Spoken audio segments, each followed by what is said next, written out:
Today we're going to talk about silence. So I'm just going to stand up here and be awkwardly silent the whole time. No, not really.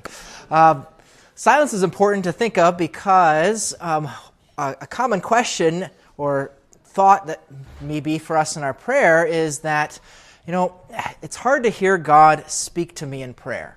Does God actually say anything? I go into prayer and I talk to Him and then I don't hear Him say anything.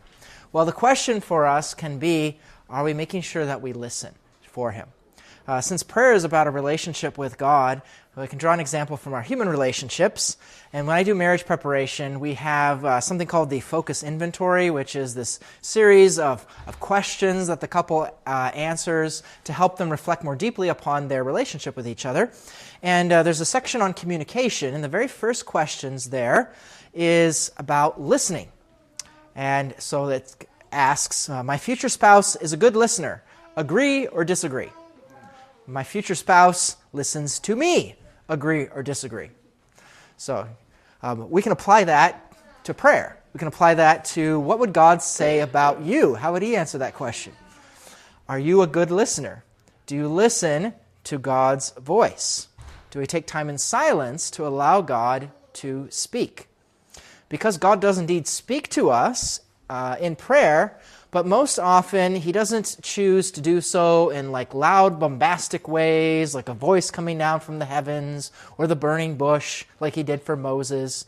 Most of the time, God chooses much more quiet ways. He can do those other kind of amazing ways, but instead He desires to be more gentle with us. He doesn't want to force Himself upon us, but rather give us the freedom to be able to choose to listen. So if we think about, for example, the prophet Elijah, as he was waiting on the Lord, it says that there was a strong and violent wind, but the Lord was not in the wind. After the wind, an earthquake, but the Lord was not in the earthquake. After the earthquake, a fire, but the Lord was not in the fire. And finally, after the fire, a light, silent sound. And when Elijah heard this, he hid his face because he knew it was the Lord. So God comes to us most often from the silence. That's why Mother Teresa says, in the silence of the heart, God speaks. If you face God in prayer and silence, God will speak to you. Souls of prayer are souls of great silence. And we see this with Jesus Himself. Jesus also sought out solitude and silence everywhere in the Gospels. Jesus did this many, many times, we see in the Scriptures. Before beginning His public ministry, remember He went off 40 days off into the desert to fast and to pray. He prayed before He made important decisions. We see Him doing so when He's dealing with different emotions. We see it in the midst of the demands of ministry. He goes off to pray by Himself with the Father. And most especially when He's preparing for His death on the cross. We see Him praying in the garden. Right? Jesus found time to be alone with the Father, whether it was early in the morning or in the evening or even praying throughout the night. He prayed in different places, including the wilderness, the mountain, the Garden of Gethsemane. And Jesus taught us to pray the Our Father after a time of His own private prayer. He also invited us, His disciples, to come and join Him in that solitude. Come away by yourselves to a deserted place and rest a while. But we might say, we live in such a noisy world today. How do we find this silence for prayer? Well, we need to purposefully seek it out. To illustrate this, as a child growing up, I remember having this book that we had read to us and read growing up. It's called The Cheerful Quiet by Betty Horvath. And in it, it's all about Patrick, who has a big family. He's got 4 brothers and 2 sisters.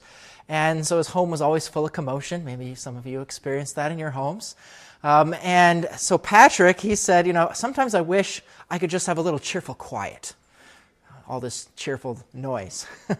And so he tried to find a place. He went to the attic, he went to the tree house, but every time his siblings found him, he couldn't really find any quiet. Well, if a quiet place isn't working, well, maybe try looking for a quiet time, his mother suggested.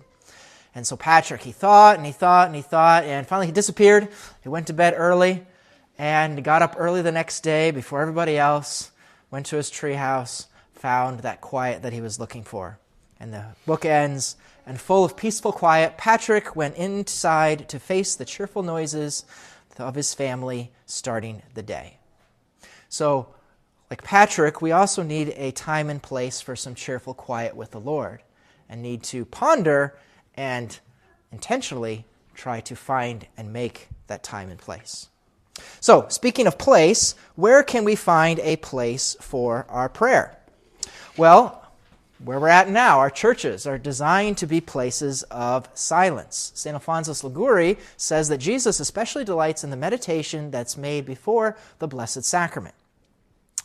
And St. Francis de Sales, he says, if you can make your meditation quietly in the church, it will be well. For he notes, very probably you could not secure a time so free from interruption at home. Though maybe sometimes when we're here at the church, we're like, this is not so much of a quiet place during some of our masses. But if we practice silence in our own personal prayer, we'll find that even in the midst of the cheerful noise of the Mass, we'll still be able to find interior quiet even in the midst of that. Of course, it's not impossible to find this also at your home. We certainly encourage you to have a place. Try to find a specific spot to pray away from the distractions of the home. Have a visual focal point can be helpful, like a crucifix, or even setting up an area like a little altar with holy images and things like that to kind of focus our mind on the Lord. A little icon corner, or a little oratory. Jesus tells us when you pray, go into your room, shut the door, and pray to your Father who is in secret. Of course, we can pray really anywhere, our home or other place. I like going outside into the Lord's wonderful nature, clear my head, go on a walk, pray while I'm doing that. Or it might be we fit in some silence while you're traveling in the car, or for the farmers out in the field. Turn off the radio for a while and just have some silence with the Lord. St. Alphonsus says, he who seeks God will find him everywhere and at all times. So speaking of time, life is so busy, when do we find time for this prayer and silence? It's the beginning of a poem called The Difference. I got up early one morning and rushed right into the day. I had so much to accomplish, I didn't take time to pray. And unfortunately, that's so often our attitude. We've got so many things on our mind, so much that's got to go. We go right into things without asking for God's help, and then we wonder why things don't always go so well for us. A quote that's attributed to St. Francis de Sales says, every one of us needs half an hour of prayer a day, except when we're busy. Then we need an hour.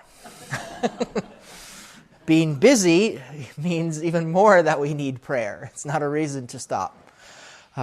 St. Gregory of Nyssa, he recommends prayer in the morning, just like Patrick found, right? In the morning so that prayer precedes our business. Francis de Sales, he agrees. He says, early in the morning when your mind is less cumbered and fresh after the night's rest. Other saints recommend other times, like evenings, and of course, we ought to pray, turn to the Lord at different times throughout the day, just as the scriptures say, 7 times a day I praise you, and to pray without ceasing. So that means in order to do that, we might need to evaluate some of our time wasters. TV, scrolling through our phones. If we offer the time loaves and the life fishes to Jesus of our life, then he can miraculously multiply them and accomplish even more than if we hadn't prayed. If we schedule other important things into our day, we ought to also schedule in that time for the Lord. So I want to finish by asking, how long should my prayer time be? If each day we should set aside an amount of time, how long should that be? Well, the answer really depends upon where someone is in your spiritual life, as well as what your specific vocation is, your life circumstances. So for those that are just starting out to pray, some is better than none. Just begin. Begin with smaller amounts of time. Start with 15 minutes, aiming for 30 minutes. 15 minutes is reasonable, the saints say, for lay people. But they also say that that's only sufficient for beginners. Alphonsus Liguori says it's certain that a half an hour's meditation each day would not be sufficient to attain a high degree of perfection. And Francis de Sales counseled lay people to give an hour every day for meditation. And though he says not to do more than that, otherwise one's responsibilities to job and family could suffer. Of course, it depends upon your life situation. Someone who's retired may have greater time and ability than a family with young children or a working parent. So the rule the saints give is to devote to prayer the time not necessary for the occupations of human life. And that kind of a deal might seem difficult or impossible. How could we bear to be in prayer and silence that long? Usually we choose other things to take up our time rather than prayer. But St. Alphonsus says mental prayer is tedious for those who are attached to the world, but not to those who love God only. Conversation with God is not painful nor tedious to those who truly love him. Taste and see that the Lord is sweet. Try it, and you shall see how sweet the Lord is.